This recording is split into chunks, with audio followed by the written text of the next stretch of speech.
رہبر معظم آغا خامنئی کے پاس جب مداح شاعر ذاکر نوح خان، میں کبھی کبھی بات کرتا ہوں لیکن ہمارے عزیز نوح خان ہر بار ناراض ہو جاتے ہیں، تو لہٰذا بات کرنا ہی میں نے کم کر دی ہے، لیکن اشارہ صرف دے رہا ہوں۔ مقصد نوح خانی، مقصد خطابت، مقصد مجلس، آغا قراتی تو لفظ استعمال کرتے، کہتے ایک لفظ ہے شور، ایک لفظ ہے شعور۔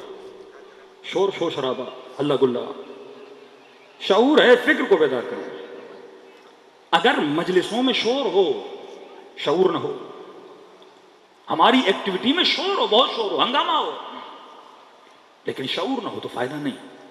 یعنی ذکر ابا عبداللہ کا مطلب ہے شعور دینا، اس کے سوئے ہوئے ضمیر کو جگانا، اس کی سوئی ہوئی فکر کو بیدار کرنا۔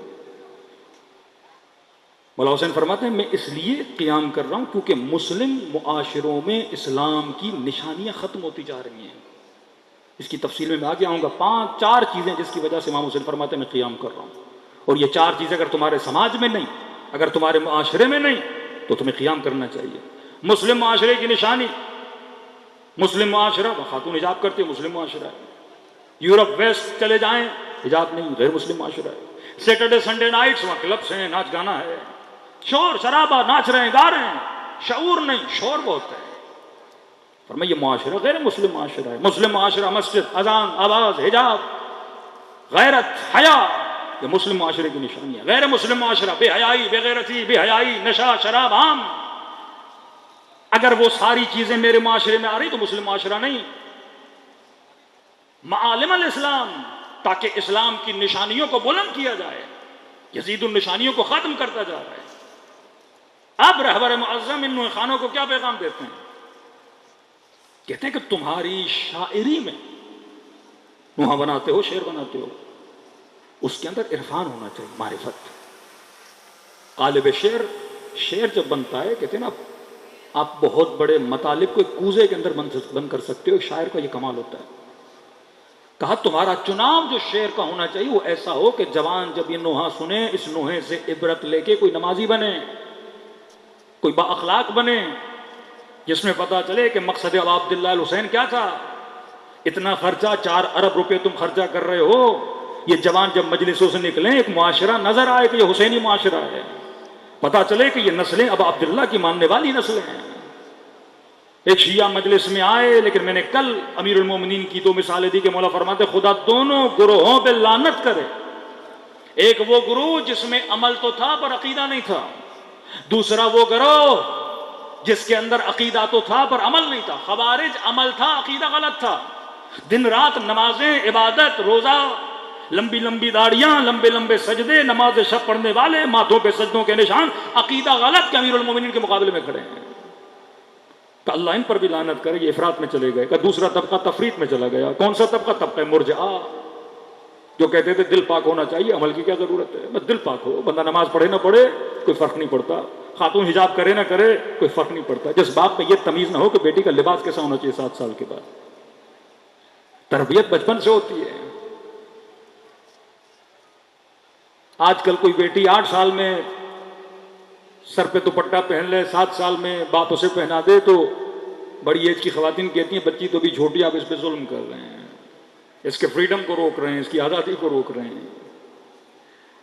اور وہی خاتون مجلس ابا عبداللہ الحسین میں آتی ہے، سنتی ہے کہ جب خیموں پہ حملہ ہوا اور اس ظالم نے جناب سکینہ کی چادر پہ ہاتھ ڈالا یا مقنعے پہ ہاتھ ڈالا تو کہنے لگی تجھے شرم نہیں آتی، میں کس کی بیٹی ہوں؟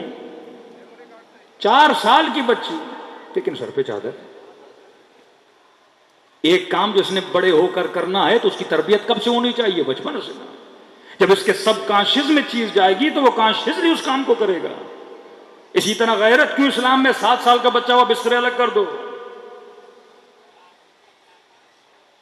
گھر میں ایک بیٹی ہے، مثلا 4 بھائی ہیں، 5 بھائی ہیں، تو مجھے پتا ہونا چاہیے کہ بیٹے کی تربیت کیسے، بیٹی کی تربیت۔ آج صبح سے شام تک باپ کو یہ فکر ہے کہ پیسہ کیسے کماؤں، بڑا گھر کیسے لوں، بڑی گاڑی کیسے لوں، لیکن یہ نہیں تو گھر کس کے لیے لے رہا ہے، تو گاڑی کس کے لیے لے رہا ہے۔ مقصد ازدواج، مقصد شادی، فیملی بنانے کا مقصد۔ کربلا کے اندر فیملیز دیکھو نا، بنو ہاشم کی فیملیز ہیں کربلا میں، اسحاب کی فیملیز ہیں کربلا میں، کون کون سی فیملیز کربلا میں آئیں اس کا ذکر تاریخ میں موجود ہے. ان فیملیز کا کردار کیا تھا؟ تقریباً 80 کے قریب اسرائے کربلا ہیں. ان 80 میں کتنے مرد تھے؟ ایک امام محمد باقر، امام زین العابدین، چھوٹے چھوٹے بچے، باقی ساری خواتین ہیں جنہوں نے پورا کلچر آف کربلا لے کر چلی ہیں.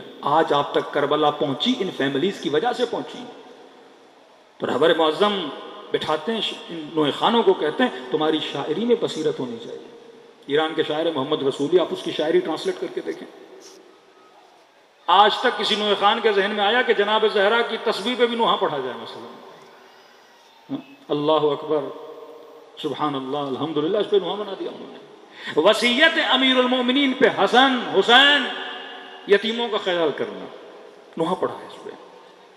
وہ جو امیر المؤمنین چاہتے ہیں اسے نوحے میں لا کے اس کو سما دیا، کوزے میں بند کر دیا. وہ جو جناب سیدہ چاہتی ہیں کہ ہر نماز کے بعد تسبیح پڑھی جائے، اور کہاں کہاں الحمدللہ کہا، پہلو شکستہ ہوا کہ الحمدللہ، سبحان اللہ، اللہ اکبر، اس کو سارا نوحے میں لا کے کھڑا کر دیا.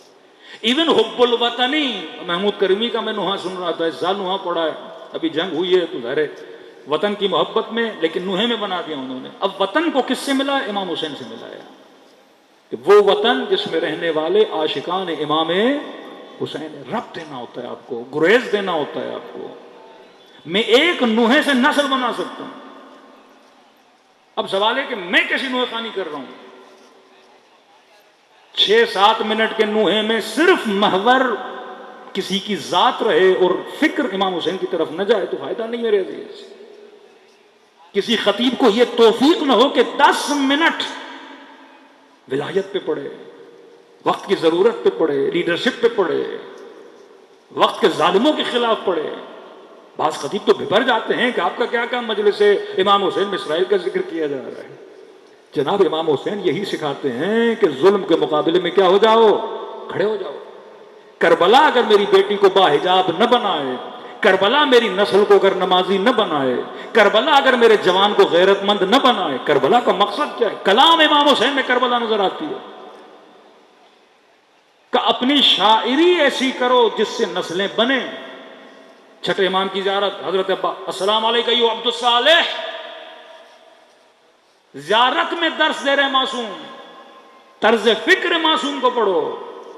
یہ بھی کہہ سکتے تھے نا عباس تجھ پہ سلام، فرزند علی تجھ پہ سلام، حسین کے با وفا بھائی تجھ پہ سلام، لیکن نہیں، صفت بتائی، گریز دے رہے ہیں. السلام علیکم ایھا عبد الصالح، اے بندہ صالح، تجھ پہ سلام. المطیع للہ ولرسولہ، جس نے اللہ کی اطاعت کی، رسول کی اطاعت کی، امیر المؤمنین کی اطاعت کی، اپنے امام کی اطاعت کی. عباس کون جو مطیع، عباس کون جو عبد صالح.